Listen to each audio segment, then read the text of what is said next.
In Abuja, the couple spent time with Nigeria Unconquered, which represents the country's Invictus Games team. Harry and Meghan will speak at a reception hosted by the Chief of Defense Staff of the Nigerian Army. The Duchess later hosted the Women in Leadership event with Dr. Ngozi Okonjo-Iweala, Director General of the World Trade Organization. A bad day is okay. Harry tells students King won't have time to meet Prince Harry during UK visit. Why did Harry and Meghan leave the royal family after arriving at the Armed Forces Officers' Mess and receiving Nigeria's green and white scarves? Harry and Meghan watched a volleyball match before Harry was invited to play with the team.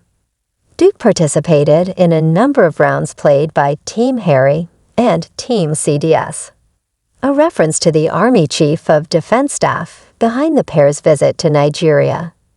The other players were military veterans, most of whom were injured fighting the country's Islamist insurgents. Duke's team included ex-Nigerian soldier peacekeeper Azugbulum, who lost a leg fighting Boko Haram. He became the first African to win gold at the Invictus Games in Germany last year. Duke then joined in the team's battle cry before speaking to the athletes' families and friends. Last year, Nigeria was the first country in Africa to participate in the Invictus Games, a sports competition for wounded soldiers and veterans founded by Prince Harry in 2014.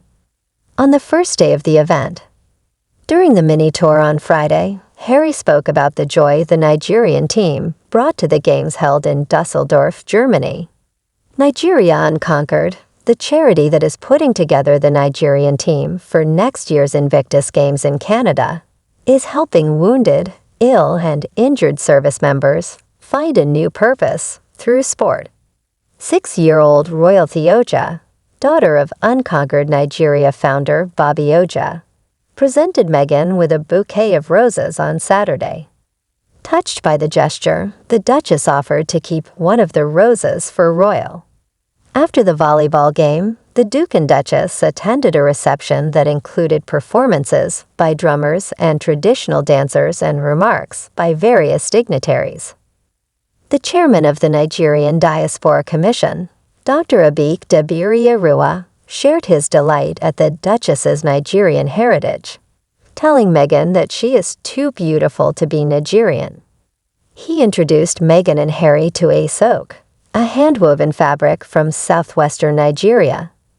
In his speech, Harry told the story of his trip to the Military Rehabilitation Center in Kaduna on Friday, where he met 50 wounded soldiers who were in hospital.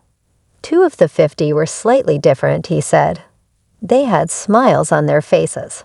One of them was doing push-ups. I was interested.